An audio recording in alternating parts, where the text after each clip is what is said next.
Thunderbird. I will be with you in approximately 5 hours. But more importantly, I'll be with Voyage. And the most importantly, I'll be with good gravy. Yeah, it's very early. I don't like waking up early, but it's fine because today I'm going to one of my favorite parks to visit, Holiday World in Santa Claus, Indiana. Now, I normally start pretty much every summer.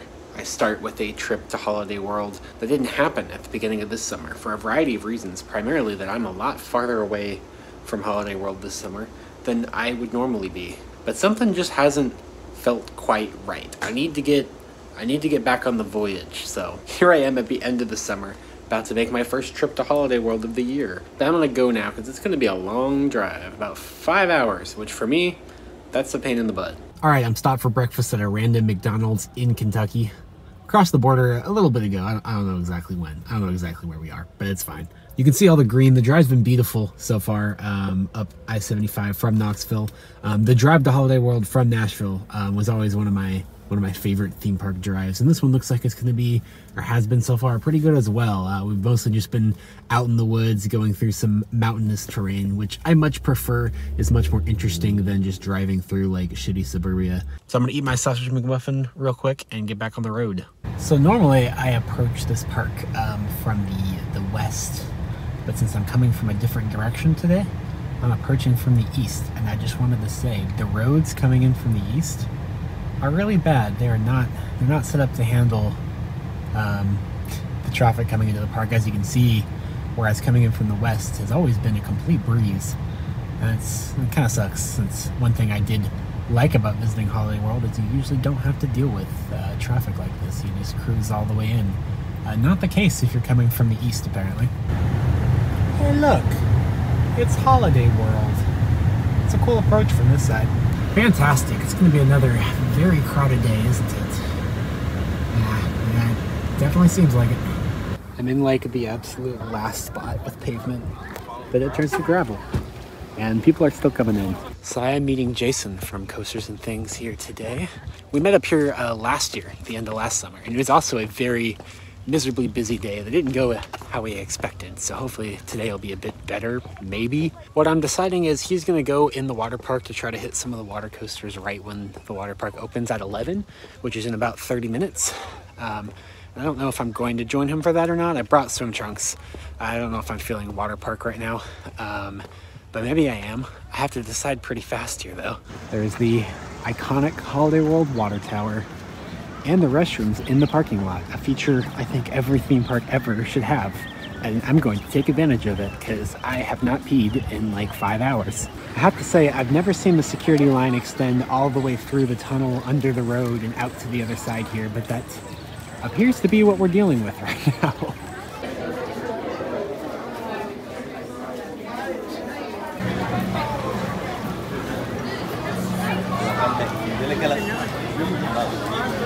Just arrived in Splashin Safari, one of the best water parks that's just included as part of Holiday World.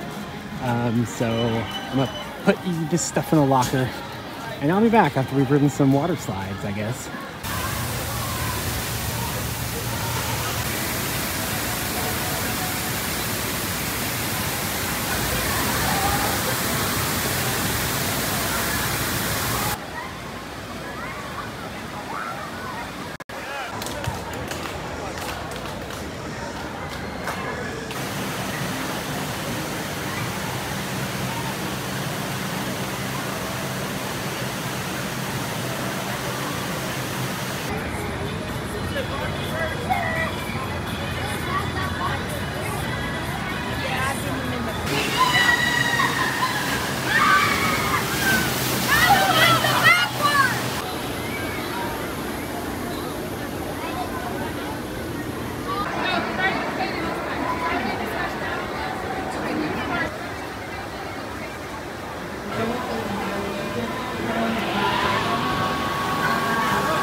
All right, I met up with Jason. What's up, I'm not y'all? holding my phone quite far enough away. That's fine. And we just did all 4 water coasters within about an hour, which is 3 water coasters. They're all 3.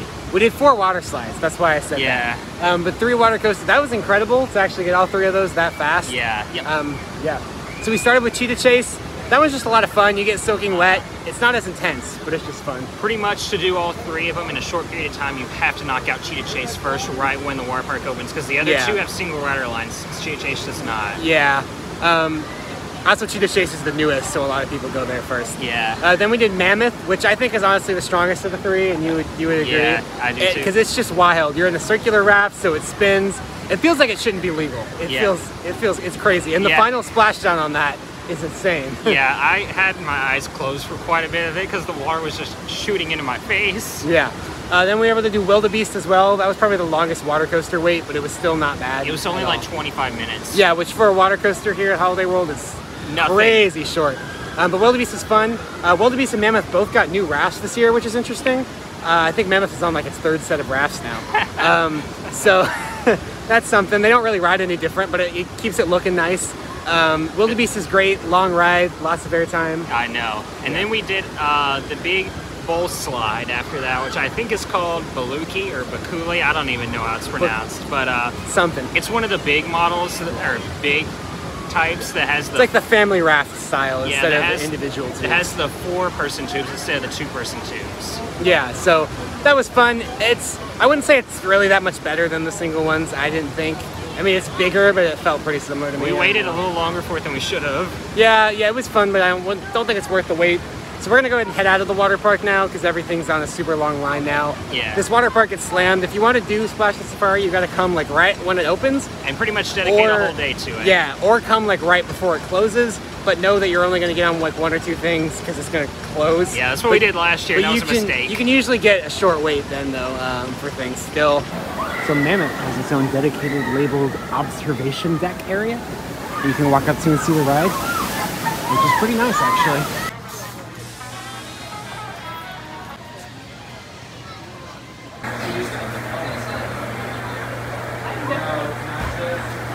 All right, it took us about 20 minutes to get our food at the Alamo, which I guess it could be worse. I got nachos with chicken. You got tacos? Yeah, the 3 tacos, yeah. Nice. Every theme park should have a classic Mexican option. Yes, they should.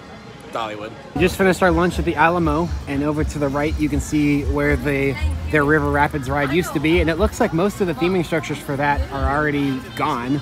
It'll be interesting to see what, if anything, ends up replacing this. It is funny though that they had an empty spot from a water ride over there, and the second they filled it, they had to get another empty water ride spot in the middle of the park. All right, we are now approaching the area for Good Gravy, their new for 2024 coaster. This will be my first new for 2024 coaster of 2024, of course. So I'm pretty excited for that. May also be the only one I get this year unless I go to Kings Island later and ironically also ride a Vekoma Boomerang. Vekoma Family Boomerang, I should specify. It's nice to see Vekoma really making a return here with all the family suspended coasters and now Big Bear Mountain and now Good Gravy. It's definitely a nice plaza, and the ride is a little bit bigger than I thought it was going to be. Still pretty small, but you can see brand new restrooms over there on the right, and brand new themed queue. It's a house, and they actually did a pretty good job with that. So let's go ahead and check it out. They are giving out return times. I'll talk about that in just a second. That is cute though. It's a Thanksgiving dinner invitation from the Van Snoodles. Nice. All right, so we're gonna come back to Good Gravy, obviously, when we can get in. So because of how popular this ride is, with it being a brand new ride and really the only family coaster here at a very family-centric park, and of course the very low capacity because it's a shuttle coaster and runs 1 train, all that added together to avoid the line being like 5 hours long. They're doing like a virtual queue type system. Luckily, it's not the garbage that like Disney pulls where you gotta like open the app at a certain time. You just walk up to the entrance, they'll give you a card for what time you return. And for us, that's 4 p.m. and it's about 3 right now. So about an hour of virtual queue. Then we'll probably have to wait about 20 minutes, which could be a lot worse, to be completely honest. And I appreciate that they're doing this instead of making us wait 3 hours. All right, considering it's a busy Saturday, we're probably about to wait a really long time for the Voyage, but that's okay because we got an hour before we can return for Good Gravy anyway. Jason's already ridden this today, and he said it was incredible this morning before I got here. So I am excited. We're at least getting to walk down the stairs, which is better than last year where we had to wait on the stairs.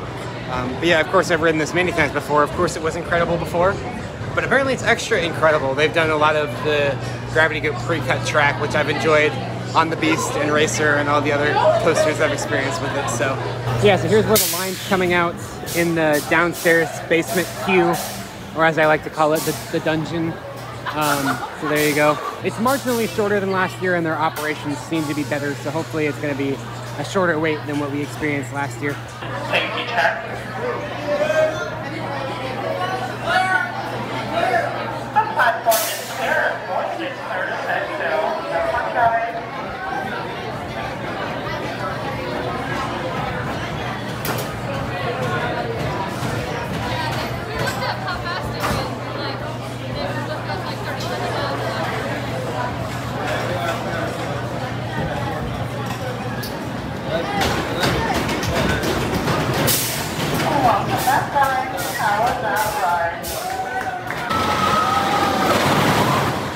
Wow.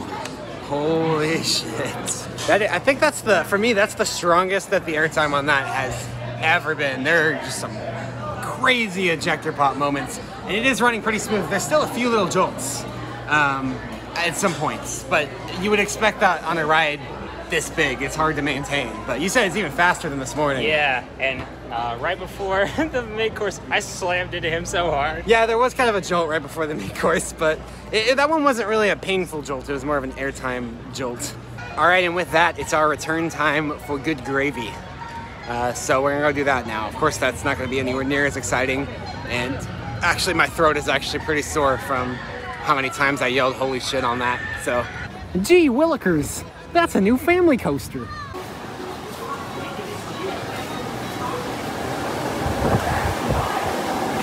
From our family to yours.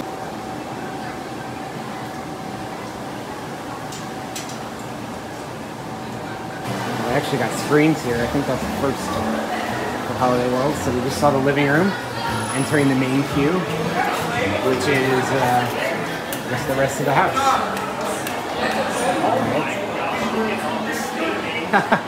There's the bathroom. There's the bedroom. There's the piano. My one complaint is if this is supposed to be a house, it's a pretty big hallway. But, you know, it's got to be a queue as well. Man, they really went all out with the detailing in here. I didn't watch any videos of it beforehand because I wanted to be surprised, and yeah. What are these? What are these awards? Risk Taker, Aussie Journey, Antarctica Gravy Games. What? All right, we got to the back of the queue already. And you can see we got the kitchen and, oh crap. There's no gravy. I don't know if you can see that, but that cabinet actually opens and closes. That's kind of cool. You can see the mechanism, but at least it's cool. It's got dinner plates and stuff. Very nice for a park of this size, for sure. My only complaint thus far is that I was told online, or Holiday World's website says that this queue is air conditioned, and it does not feel air conditioned in here at all, at least not today. You can see the vents in the ceiling, so it's climate controlled to some degree, but it just feels like if it exists, it's not turned on today. But you can even see behind me like the second story storage space theming. There's even a Christmas tree up there. That's a nice touch, given, you know, Holiday World, Santa Claus land.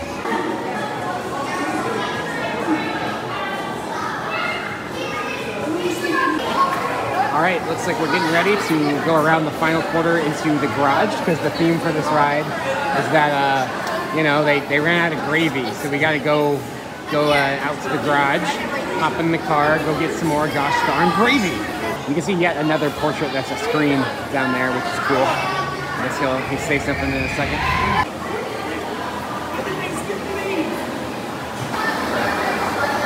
I promise that looks better in person than it looks on the camera. Rambo greasy or good break. Be sure and leave your bags and loose articles on the shelf.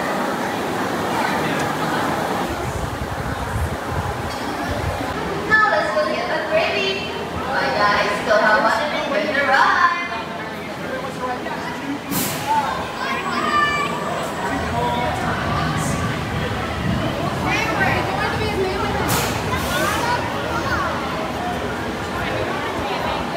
We gotta make sure we visit Santa Claus Land in Santa Claus, Indiana.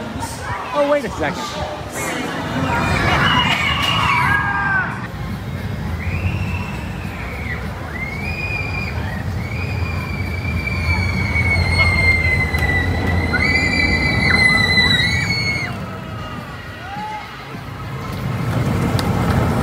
Continue the fun and visit us again. Get out your phone now and text FUN to 74727 for a special return offer. Once again, if you'd like to continue the fun.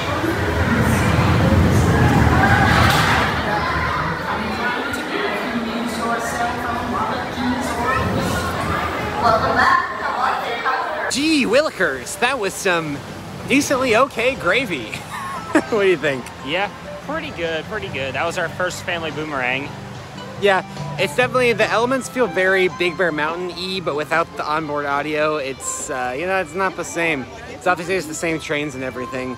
I will say both spikes, the backward spike is a little steeper than I thought, and this forward spike here, or spike where the halfway point is actually a lot steeper than I expected it to be. So sit near the front of the train to get up on that.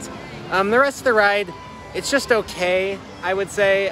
It's definitely far from the worst family coaster I've done, but the queue and the station are better than the ride, in my opinion. However, this was an overdue addition for this park. Like, this whole area where Pilgrim's Plunge used to be was such an eyesore for about 10 years. Oh yeah, and they're a very family-oriented park that didn't have a family coaster, which is This just area wild. actually feels complete now. It does. I'm glad I rode it. I might ride it again later, or if I come back tomorrow, I'll probably ride it again. But I'm not itching to ride it again right now, especially with the virtual queue. Oh, good gravy. What is happening over here? Some kind of dance party? I don't know, man. All right, we're gonna go ride Legend and Raven now. I'm really losing my voice now for some reason, but that's all good. They're both very good wood coasters as well. I'm more excited for Legend this time, actually, because I had some pretty incredible Legend rides last year. We haven't, or at least I haven't, been in Halloween all day. I don't know about you. Did you go through it this morning? I walked through it to go to Thanksgiving. I didn't ride Legend or Raven early. Okay, I cut through this other way. So I haven't been here at all yet, but it'll be nice to get some shade since it is the most shaded area of the park.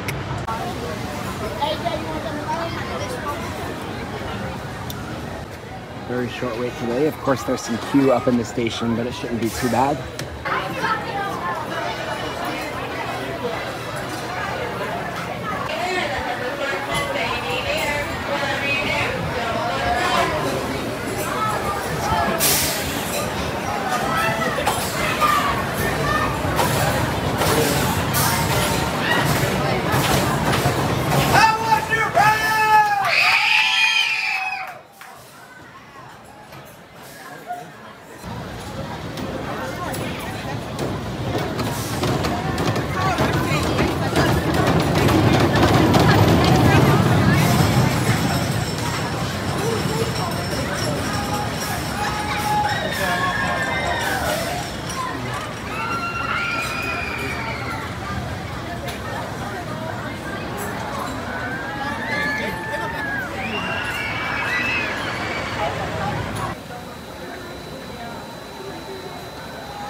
All right, we're going to ride the Raven now.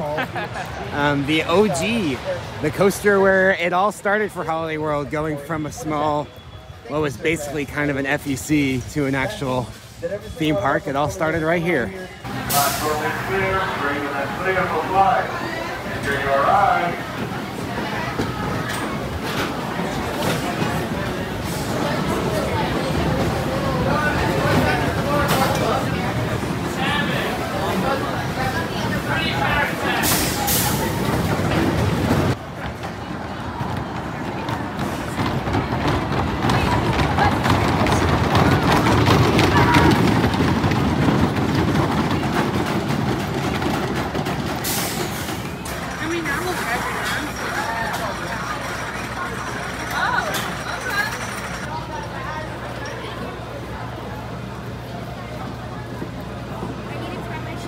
All right, kind of a wild rumor here, but I heard that Raven is a roller coaster.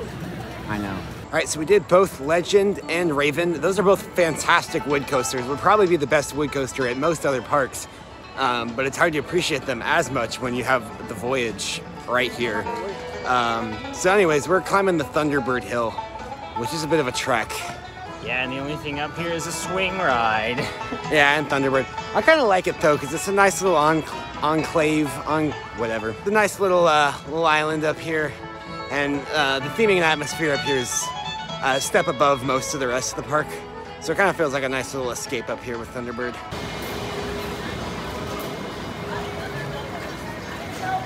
So not a single train has gone since we got up here, and the last train before that was empty. So and people are starting to come out of the line. So I'm thinking it's broken, but we'll wait just a minute to make sure. All right, they just brought out the temporarily closed sign. So I think that might seal our fate for Thunderbird today, unfortunately. We're talking about, this park has like the best merchandise of like any park we've been to. So we're at the Thunderbird gift shop while we're waiting to see if it reopens, which it looks like it just did, so that's good. Look at all this good gravy merch. They even have like the gravy boats. They have the chicken kitchen timer. Of course, they got nano coasters for a family boomerang. That's probably a first. Yeah. Nice t-shirt, I think Made to Thrill has some design Bucket somewhere. hats. Dude, they got everything. And it's like good too, because most parks have like absolute junk designs for most of their merch. You look at the shirts, you're like, why would anyone wear that? Made to Thrill shirts. These are really good. Oh, thank heavens, we thought we were gonna have to wait in this whole queue. And no, because it's not open. That's fantastic. I love how those lights flicker every time a train launches. It's a very cool touch.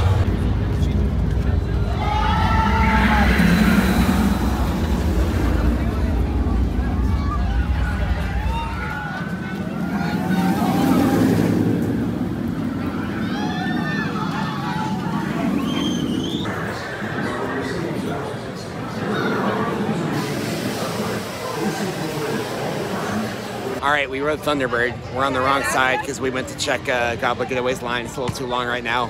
Thunderbird is really good. I was on the inside seat, which is a lot smoother. You said the outside seat's a little bit bumpy. Yeah. Not as bad as Wild Eagle, but still a little bumpy. I thought it was good. It wasn't quite as forceful as I remembered it being, but it still has probably my favorite LSM launch of all time. Really awesome. I love its placement and the views you get on it. It's overall just a really good, really fun ride. We're about to eat dinner at Plymouth Rock Cafe, the best restaurant in this park. It is a bit expensive, but I'd say it's definitely worth it for theme park food. It's about the price of Cedar Fair meals right now, which I think this is better. Thanksgiving food, let's go. Look at how much food you get for the price. I already ate a bite of mac and cheese, or I already ate a bite of green beans. That's how crazy this is. All right, Jason got, is that chicken? No, this is turkey. Oh, turkey. Yeah, nice. I got pulled pork, green beans and mashed potatoes. And gee willikers, that's hopefully some good gravy. Personally, I normally don't get gravy on my mashed potatoes, but I feel like I had to since good gravy is right there. It's kind of over there, but you can barely see it out the window. All right, I also forgot to mention I got Big Red, which is a soda that I only really ever get at Holiday World because I really never see it anywhere else. And it was talked about on their podcast a lot, so I figured I had to try it. And I mean, it's good. It does make your mouth and lips like red though. I do absolutely love how they have this whole indoor seating area, fully climate controlled, air conditioned, with bathrooms and the soft drinks and everything. It's so nice when parks have these. Anyways, we are done eating. Plymouth Rock is fantastic as always, one of my favorite theme park restaurants. It's not like the highest quality, fanciest food on the planet, but it's still very good, very quality. Better than burgers and hot dogs and chicken tenders for sure. We're just kind of chilling by the entrance to Voyage right now because we don't want to make the same mistake we made last year of not getting a night ride, although we still can't get a night ride because they're closing at 8:30 for the drone show at 9, but we can probably get dusk. We're being very careful because last time they closed the line like over an hour early. So we're just kind of chilling right here. Sundown is at 8:06, so if we get one of the last trains of the night, it'll be close. Yeah, it won't be completely dark, but it'll be better than nothing. We're probably gonna get last ride of the night on Voyage. Look at this empty queue behind us. We're like pretty much the second to last group. Oh, look how dark it is outside. That's gonna be great. The dock is clear. Voyage is clear to set sail.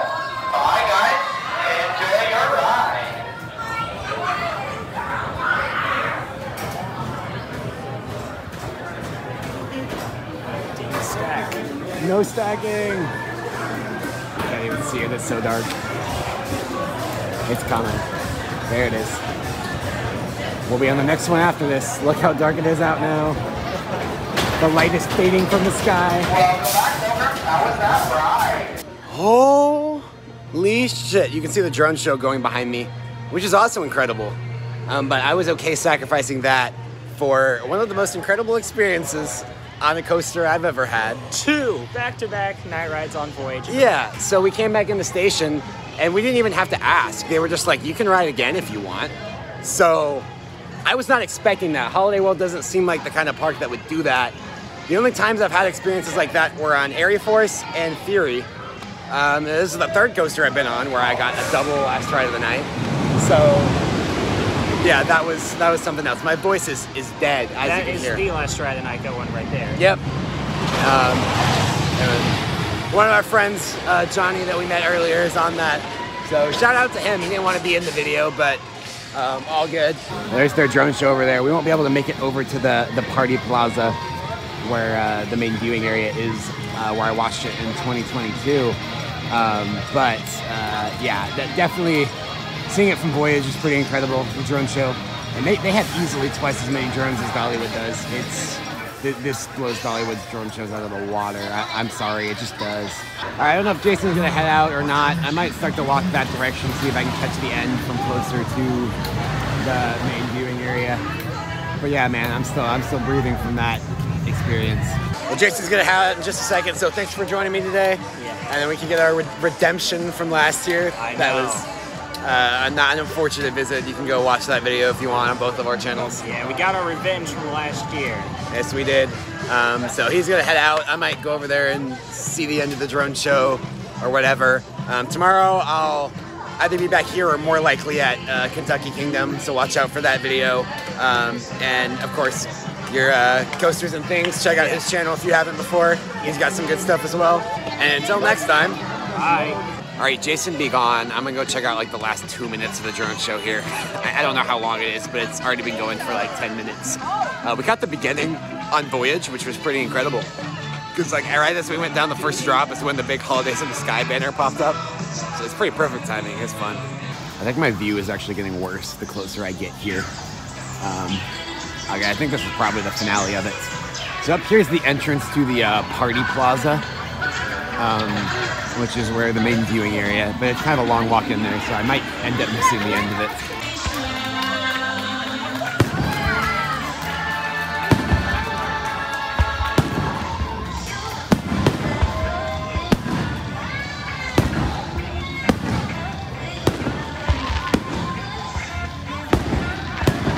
All right, yeah, drone show ended like right when I got over there. That's all right.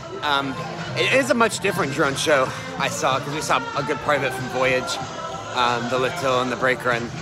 So I can say it is a different show than they had last time I saw it, which was 2022.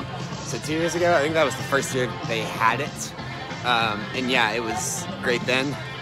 It still looks pretty great now. Excited I didn't get to see the whole thing, but it's worth it for those Voyage night rides. Wow. Wow, man. Since I'm an idiot, I have to have the Good Gravy boat. And it has the Good Gravy instructions on the back. These are so much more like, I guess, gothic than they need to be. They're kind of odd, but I gotta get a Voyage one. As I mentioned before, I could either come back to Holiday World for a couple hours tomorrow before I have to go home, or I could stop by Kentucky Kingdom for a couple hours, because that's kind of on the way home. Yeah, I also posted a YouTube community post poll asking what I should do, and it's right now like 85% of people are saying I should go to Kentucky Kingdom, which kind of seems like a better idea, because, well, that was just such a good end to the night. I would hate to, I just want that to be my last experience with Holiday World for now, and I do plan to come back here later in the summer or the fall with my friend Nathan, you may have seen before. So since I'm doing that, I might as well save more Holiday World for then. So I'm mostly just chilling here right now, waiting for this ridiculous exit traffic to die down, which is pretty typical at a lot of theme parks. But I thought I would show you this while I'm waiting. Holiday World usually has a promotion where if you spend a certain amount, I think it's $25 on merchandise, then you have the ability to buy a shirt at a discounted price that's only available kind of as that deal. It's a little bit weird, but it's cool for sure. I usually do that, so I did that this year. So this year's shirt for 2024 is probably the nicest one so far. It's a Good Gravy shirt. That's some good gravy. Of course it is, and the material is like really good on this, which is good because a lot of the other promotional shirts they do, the yearly shirts like this are like a cotton material. It's just not great, and I've even had some of them start to fray. This definitely feels like a better quality shirt, that's for sure. So as I said, I did get a hotel tonight. I just went on the Holiday World lodging portion of their website where they have lodging partners. It's the same system that most other theme parks do, where it'll let you search for hotels, and I just sorted by the cheapest partner hotels. My plan was that I would start with the cheapest one and work up, like every time I visited any park really, you know, work up the list from cheapest to most expensive, and I can do reviews on those hotels and stuff, and it would be fun every time I do a return visit to a park, I get to stay in a slightly nicer hotel. I don't know, that idea just seemed kind of fun to me because I'm weird like that. But unfortunately, the cheapest hotel that Holiday World showed on their website had like really bad reviews of like really bad cockroach problems and a bunch of stuff I just don't want to deal with.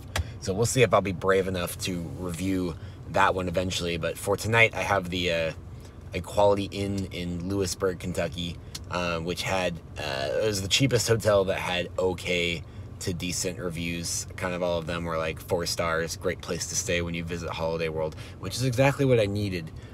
So I'm gonna head over there. It's about 30 minutes away, which is the thing if you do stay in a hotel while visiting Holiday World. You have Santa's Lodge, which is kind of a Christmas themed mid price range hotel that's like 2 blocks down the street from here, but other than that, you're going to be driving like 20 or 30 minutes for lodging just because of how insanely in the middle of absolutely nowhere this park is. Just arrived and parked at the Lewisburg, Kentucky Quality Inn. Train off somewhere, but yeah, it's kind of a weird location. As you can see, it's just on this highway, state highway, and it's really the only thing anywhere around. I think there might be a gas station right over there. There you go. Very small hotel, small parking lot, mostly empty. So I'm gonna go ahead and go check in here at 11 p.m. I like to include a little bit more of the travel stuff in my videos as well, because I think that's pretty fun as well when you're going to these parks. Looks like we already got a flickery light over the portico, so that's a great sign. It's actually a pretty nice lobby. All right, I just entered the room. The lobby was super nice, and it smells good in here, so that's a good sign. Where's the rest of the light switches? Oh, it's lamps. Yeah, so where Frank and I stayed after Carowinds in May was also a Quality Inn, but that one was a big old garbage dump. I mean, this isn't like luxury accommodations or anything. A lot of the furniture is pretty beat up. There's some like a hole in the wall somewhere, but like it is certainly a huge doubt about that. And it actually smells actually kind of pleasant in here, which is good because the room we had after Carowinds smelled like shit. Well, here's the bathroom. Let's see how it is.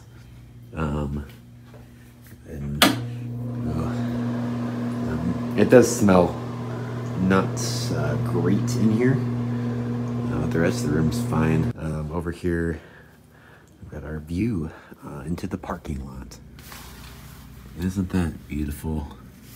Gotta love it. Looks like they did not leave the AC running, so let's go ahead and do that.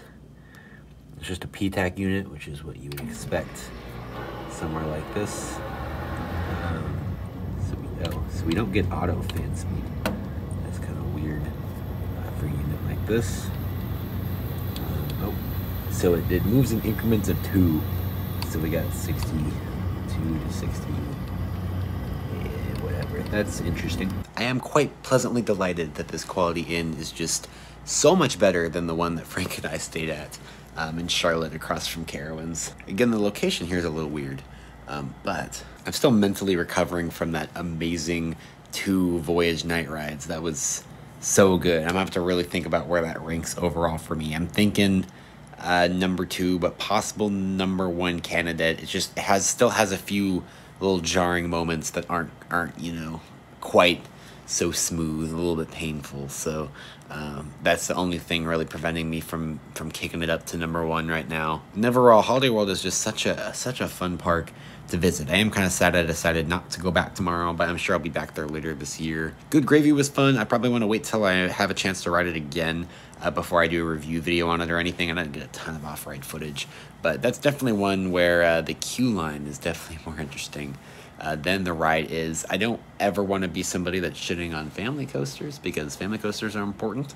and I think when done right, they can be better than real coasters. But I just had the opportunity to get on some pretty incredible family coasters lately, and I would say Good Gravy is very middle of the road. The main thing for me is it's just really short. Thankfully, the virtual queue system they were using definitely helps out with that. It just doesn't feel like it does a lot, and even though it's a custom layout, I don't find the layout elements to be that great personally. I definitely prefer something like Big Bear Mountain, not just because it's longer, but all the elements feel a lot more purposeful. It's definitely nowhere near the worst family coaster I've ridden, but it's also nowhere near the best family coaster I've ridden either. Again, it's very solidly middle of the road, and that's only disappointing to me because I do think Holiday World really does need a standout, like, top-of-the-line family coaster. I mean, this is a true family park, first and foremost, so it's just interesting it took them this long to get a proper family coaster anyway. And I do really like the theming. It's incredible. It's better than most of the stuff like big chains like Cedar Fair are able to pull off. That was just even though it was using a reused building, it's really cool. I'm sure I'll think of a million other things I wanted to say to wrap this video up later, but I can't think of much else right now, and I'm very tired. So I'm gonna probably run through the shower real quick and head to sleep. So thank you so much for watching, and I hope to catch another ride with you again very soon.